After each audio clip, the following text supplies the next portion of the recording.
Greetings, everyone. This is Gerard, your boy, editor-in-chief of Filipino Soul, aka SGIB Magazine, the stand for Soldiers Gotta Continue to Believe That, and everyone should be soldiering for something. A dream, a goal, an idea, a train of thought, something. Let me move a little closer so you can hear me. I'm gonna do a few things right now.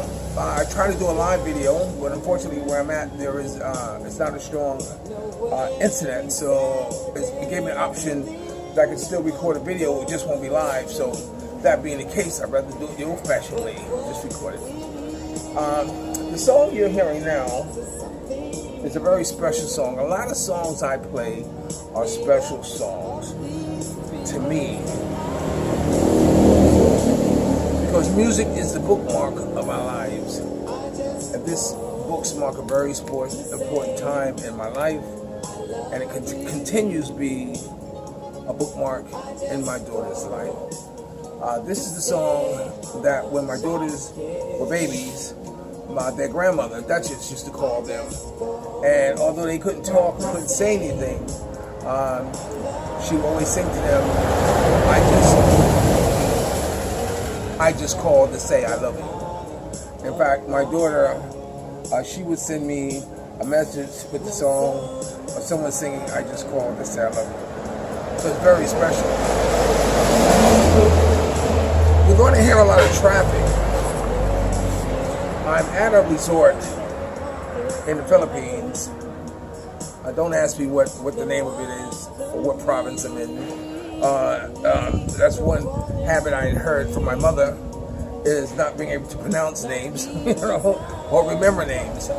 So why should it be any different with locations? It's a beautiful place. I'm guest of Bimbo, who invited us, and we're guest of Romel. I can't remember how to say his name. And it's a lovely little small cottage resort. It has 4 rooms.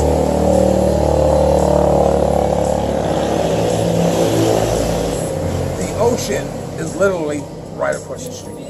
I'm sure you'll see some pictures of me frolicking in the water, But it's a very nice place. It's up for sale. Showing to me, I'm looking at a possible investment, but we're a long way from me making any type of really heavy commitment investment. But it's nice to know what's on the market. I'm going to play Monday morning quarterback on a few things. Like for instance, O.J. Simpson.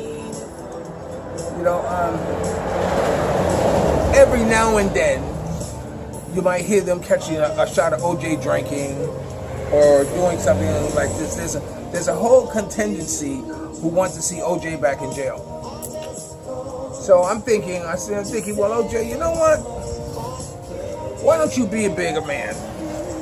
Why don't you pick the anniversary of Nicole and Ron Goldman's death? Have Ron Goldman's father and Nicole's sister bring memorabilia for you to sign for 5 hours and give them the proceeds. You hear what I'm saying? Have them bring the stuff that you want signed that they're going to sell to pay off the judgment. If O.J. was to do that, he would be the darling of the industry. O.J. could get caught smoking crack on the streets. They say, O.J., as much as we love to take you in, that's the only way they're going to get money. You keep doing your thing, baby, but we're not going to lock you up. Just put that shit away. But the fact that he keep insisting on not giving him a dime, it fills the venom that's against him. So, O.J., if you listen, turn that stuff around, man. Be a bigger man. Let Nicole and Ron Goldman's father hand carry you stuff for you to sign for 5 hours and let the proceeds go to them. That's my opinion. There's something else going on in the news. I don't know what the basketball player is. I don't know their names. But the son of one of them got busted in China for shoplifting. I watched an interview of him with Mario Como, I think his name is, and they were trying to grill him and saying that why don't you thank Trump for helping your son escape the wrath of the Chinese, one of those things. And he's saying, like, why? He says, I don't know if Trump did that. And Como said, well, he tweeted he did. And right then he should have said, do you believe all the tweaks that Donald Trump has tweeted in the past?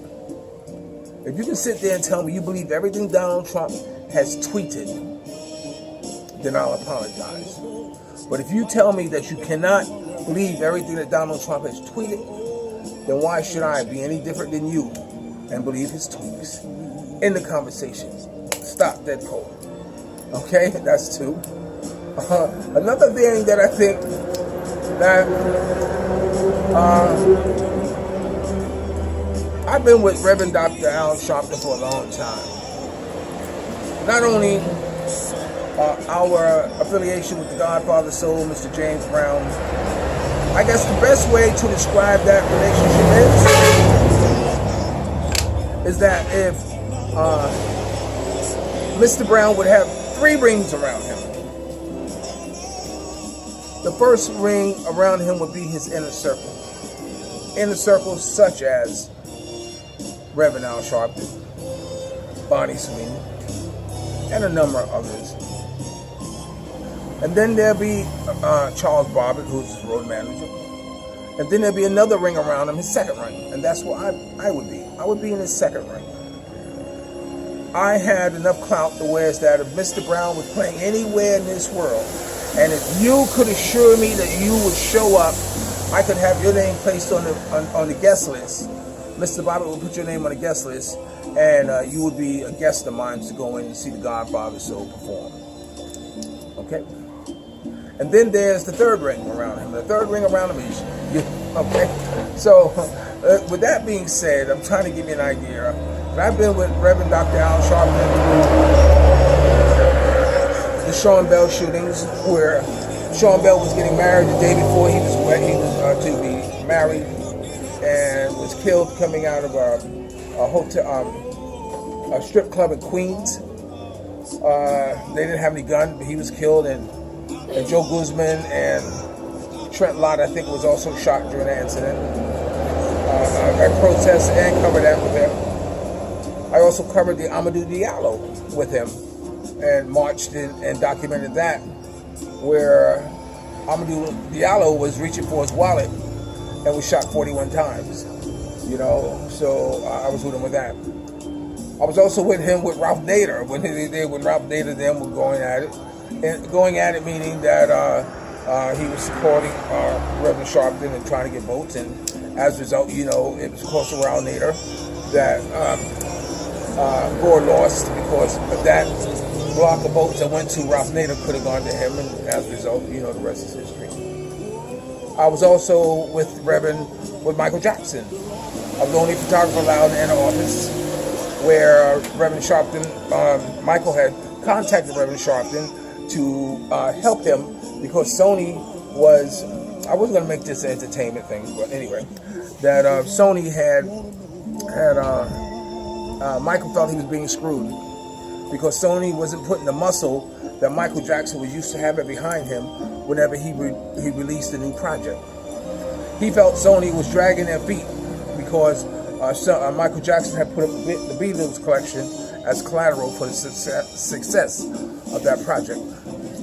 So Reverend Sharpton had a music summit where we protested and marched around Manhattan protesting the music industry for not only its unfair treatment to black artists, but also music itself, the use of a bitch and nigger in the lyrics. And so I was hit with him with that. The reason I say that, and a number of other things, the Central Jogger 5, But the reason I say that because I have to tell you, Rev, you're on the wrong side of this last thing that you're on, and that was with that rapper. I don't know his name, but he had got sentenced to 3 to 4 years, or 3 to 5 years, or what it is, for violating parole. And there's an outcry saying there's too much time. You know, as I understand it, he's been on parole for 10 years, and if he had complied with the conditions of his parole, he would be off it now. You know, parole is a personal thing. Parole is not a matter of, you know, unjust or whatever. Parole is something that you agree to do to have the privilege of being released in society. And if you fail to comply with those conditions, well, then you know what? My brother, your ass need to go back to jail, point blank, period. They said, well, the judge, you know, made him sing a Boys to Men song. Man, let me tell you, to get out of jail, I mean, I would have sung a Sonny and Cher song for the judge. So that don't say nothing, you know. He did what he had to do to be free. But the fact of the matter is, my brother, is that you were free. And you're speaking to someone who was on parole. I did 3 years of parole, and I did it and was done with it. Never looked back. I got out of prison in 1999, and I have not had a pair of handcuffs on me since. So we're going on close to 20 years now. So it's not that, I know people say that probation and parole is a trap-off type of thing, you know, that you're bound to screw up. Well, no, you're not bound to screw up, because you know what? You know what I learned? I learned that doing the right thing can be easy, you know. So it's just a matter of just doing the right thing. And that's what you need to do when you're on parole and probation, is do the right thing. Because, you know, the reason I say it's easy to do the right thing, because to do the wrong thing, you have to go against every fiber in your body, every lesson you learn, everything that's right or wrong. You have to go against yourself to do something wrong. You know, and when you do that, there's consequences to pay. So, you know, I don't feel bad for the brother. What, Rev Al, you need to step away from it. There are a lot more other important things going on in this world, in this country, you know, rather than dealing with, you know, a rap artist who seems to can't comply with his conditions of his parole. I'm sorry. I'm sorry. You know, right now, Trump is trying to pass his tax form. You know, there are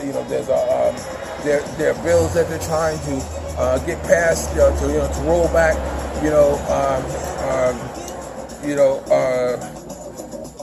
One thing that they're trying to do is they're trying to make it okay to fire people who have been felonies, you know, 20 and 30 years ago.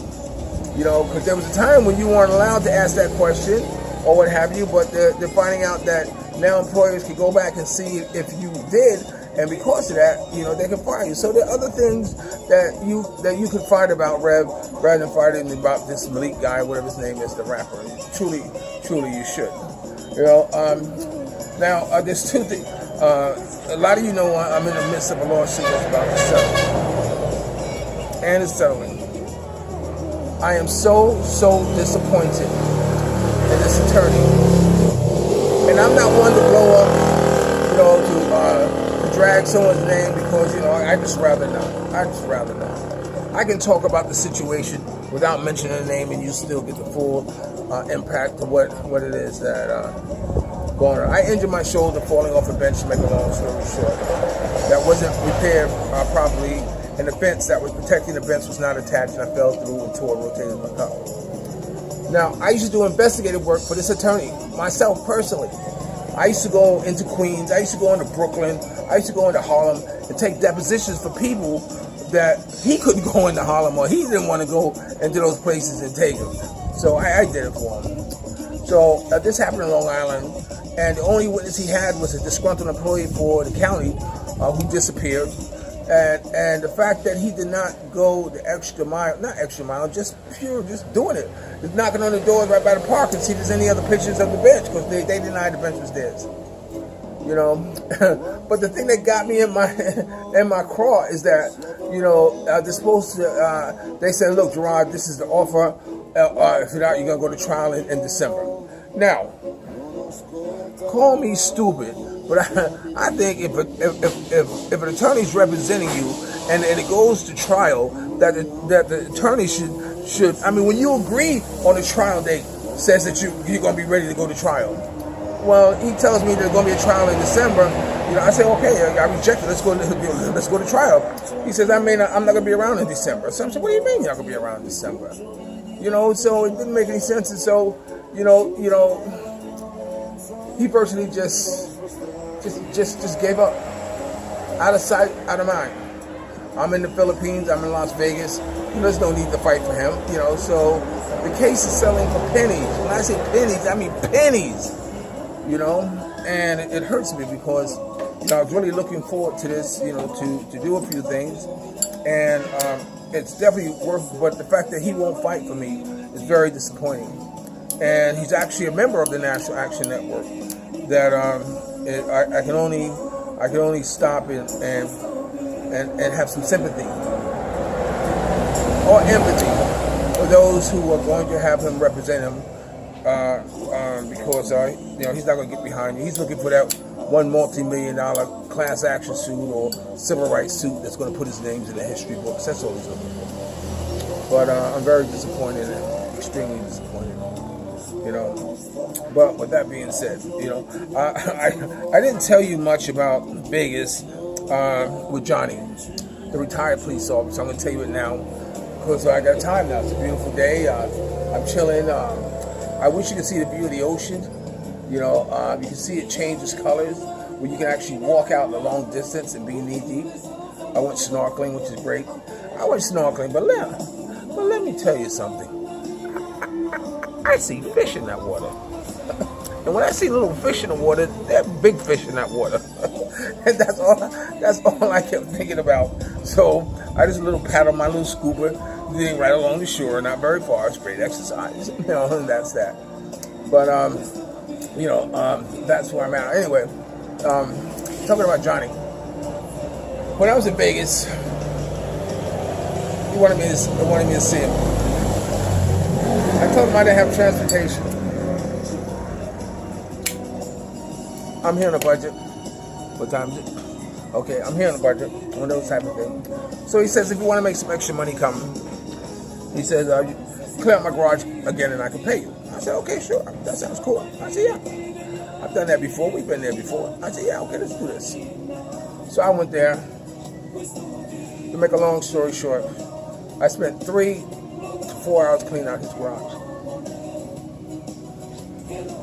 This man had the audacity to want to pay me $5. He said, you don't need no money. Here's $5. I mean, you talk about, what is it? I'm sorry. In the white man's brain, an ex-police officer in New York, retired well into his 70s, would think that he could have a man work for him for 4 hours and give him $5. I wanted to strangle him. But you know what? There's this story. It's a story about a woman who was walking on a road, and there was a snake laying on his back. It's cold. So the woman looked at the snake and said, oh, it's a snake. So she picked the snake up. She had big breasts.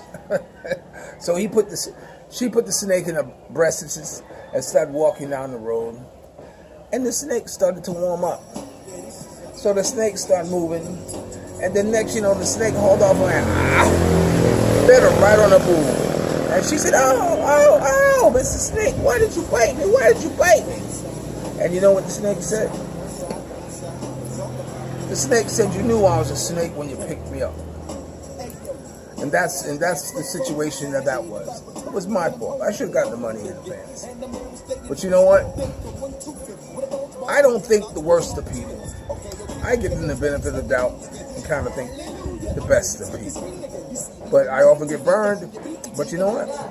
I'm not mad at them. I'm mad at myself. But you think I would learn.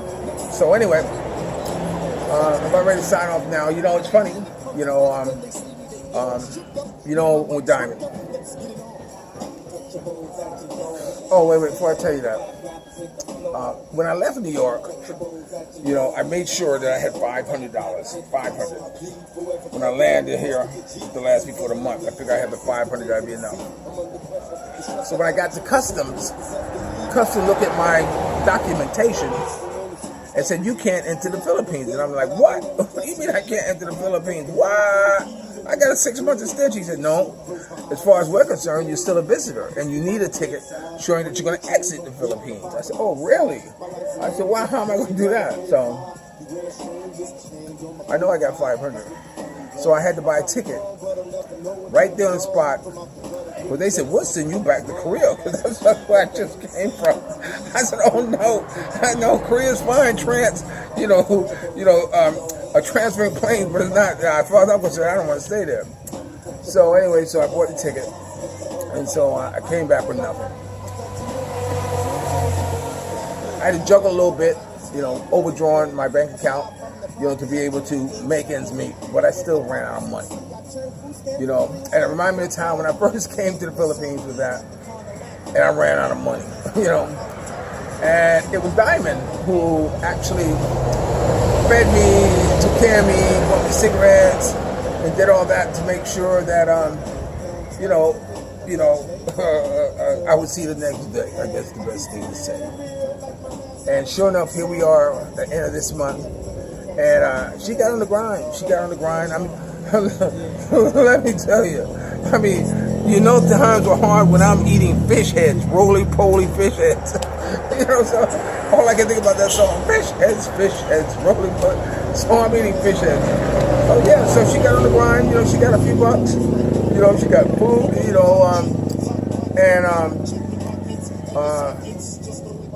The one thing I like about Dynasty is that the manager there, she gave us 1,000 pesos, and then another 1,000 pesos, which is good. That's why it's so hard to leave that place, because like I said, they're like family. So number one, I think you should, if you're planning to visit the Philippines or in Cebu, check in a Dynasty. It's well worth the time. And I'm so grateful to have Diamond, because if it wasn't for her, I would have made it. I would have got to point A to point B, but I would have got there on a lot emptier stomach. So with that being said, this is your boy, Gerard Ed and Chief of Filipino Soul. Remember, dreams are nothing more than plans awaiting. Action never disrespect the elderly, always pull someone up. And sometimes you're the only one to see your vision. And the best revenge in life is to live good. I'm living good today, and I hope you are too. And if you're lucky enough to have a woman like I do, treat her like a lady. And ladies, if you're lucky enough to have a good man, make him feel like a king. I'll talk to you later.